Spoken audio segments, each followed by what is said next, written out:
இயேசு கிறிஸ்துவின் நாமத்தினாலே உங்களுக்கு என் அன்பின் நல்வாழ்த்துக்கள்.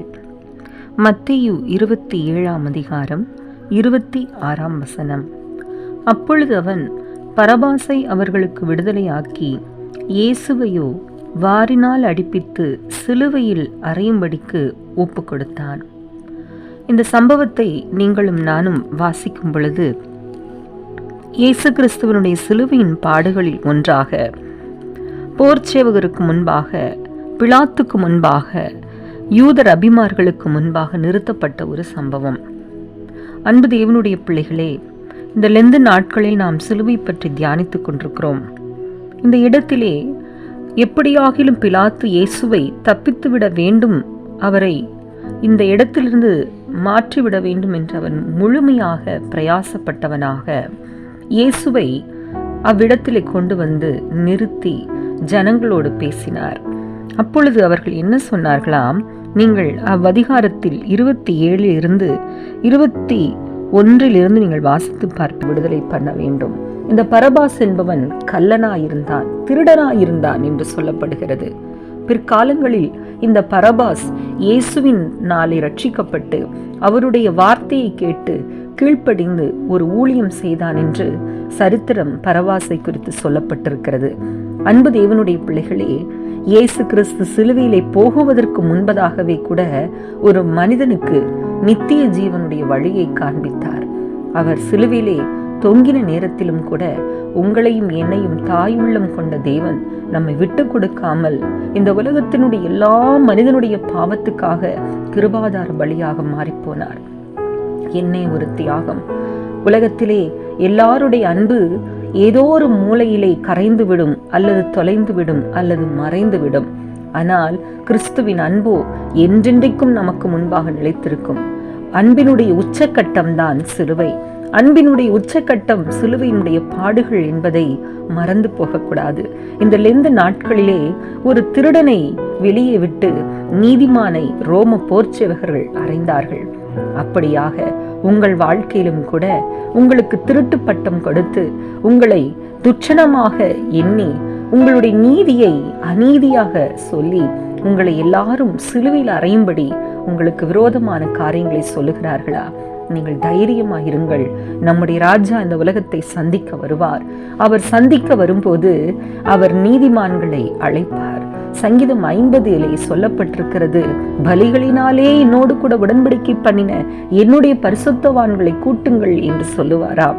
அன்பு தேவனுடைய பிள்ளைகளே, நாம் அவருடைய சொந்த இரத்தத்திலே கழுவப்பட்டிருக்கிறோம்.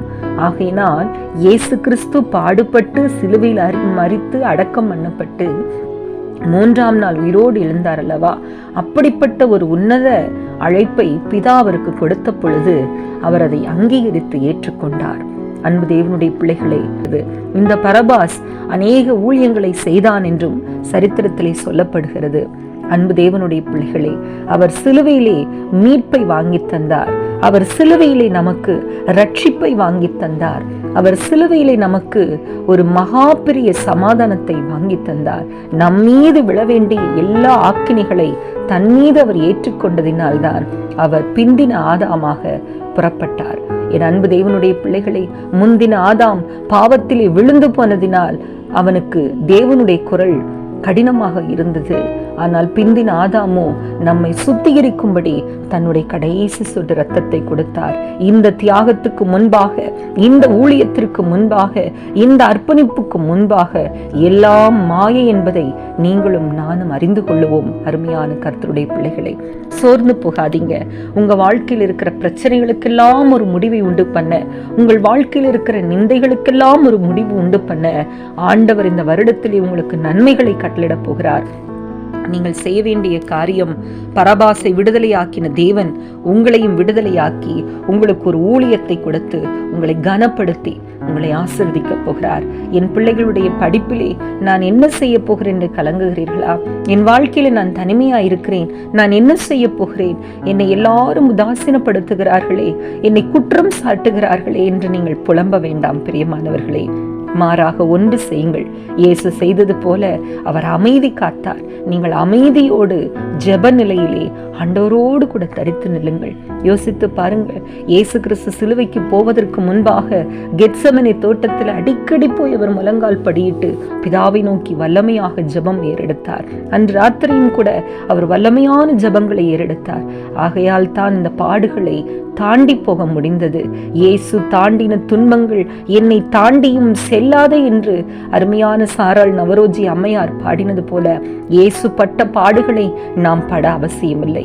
ஏனென்றால் அவர் நமக்காக எல்லாவற்றையும் முடித்து விட்டார். உங்களுடைய பாடுகளை சந்தோஷமாய், உங்கள் துக்கம் சந்தோஷமாய் மாறும்படி இந்த சிலுவையிலே ஆண்டவர் நமக்கு வாங்கி கொடுத்த அந்த ரட்சிப்பை நீங்களும் நானும் இறுதி வரை பெற்றுக்கொண்டு அவருக்கு பின்பாக புறப்படுவோம். பிரியமானவர்களே, தைரியமாயிருங்கள், ஒன்று செய்யுங்கள். பரபாசை விடுதலையாக்கினார் ஆண்டவர். இன்றைக்கு உங்களை விடுதலையாக்கும்படி ஆண்டவர் வந்திருக்கிறார். உங்கள் வீட்டுக்குள் வந்திருக்கிறார், உங்கள் அருகாமையில வந்திருக்கிறார். நீங்கள் ஆவியிலே உணர்வீர்களானால் நிச்சயமாக விடுதலையாக்கப்படுவீர்கள். ஆகையால் தைரியம் கொள்ளுங்கள். உங்கள் மத்தியிலே உலாவுகிற தேவன் உங்களை விடுவிக்கும்படி இயேசு கிறிஸ்து ஒருவனை விடுதலையாக்கினால் அவன் மெய்யாகவே விடுதலையாக்கப்படுவான். அந்த விடுதலையை இன்றைக்கு நீங்கள் பெற்றுக்கொள்ளுங்கள். சரீர பிரகாரமான நான் விடுதலை சொல்லவில்லை, ஆவிக்குரிய விடுதலையை கர்த்தர் உங்களுக்கு கொடுக்க விரும்புகிறார். அதன் பின்பாக சரீர பிரகாரமான எல்லா வியாதிகளை உங்களுக்கு அவர் விலக்கி விடுவார். தைரியமாயிருங்கள். நாம் ஜெபிப்போம். மகா பரிசுத்தமுள்ள எங்கள் அன்பின் பிதாவே, இந்த நல்ல வேளைக்காகவும் நன்றியோடு ஸ்தோத்திரிக்கிறோம். ஆண்டவரே, விசேஷமாக பரபாசை அவர்கள் விடுதலை செய்து உம்மையோ சிலுவையில் அறையும்படி அவர்கள் உம்மை அந்த ஜனங்களை ஏவி விட்டார்கள். அதையே அவர்கள் செய்தார்கள். அப்பா, அந்த கல்லனுக்கு ஒரு கடைசி நேரத்திலே ஒரு விடுதலை இருந்தது. ஆனால் ஜீவாதிபதியோ அவர்கள் சிலுவையில் அறைந்தார்கள் என்று வேதம் சொல்லுகிறது.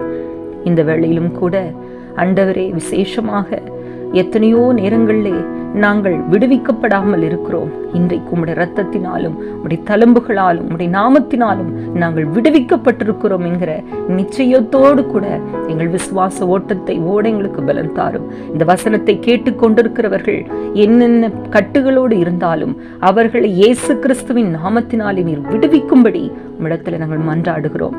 தொடர்ந்து எங்களை விடுதலை செய்த தேவனுக்கு பின்பாக நாங்கள் ஓடி வர கர்த்தர் எங்களுக்கு கிருபை பாராட்டும். நீரே பொறுப்பெடுத்துக் கொள்ளும், வழி நடத்தும். எல்லாவற்றையும் இயேசு கிறிஸ்துவின் வழியாக கேட்கிறோம் ஜீவனுள்ள பிதாவே. ஆமேன், ஆமேன்.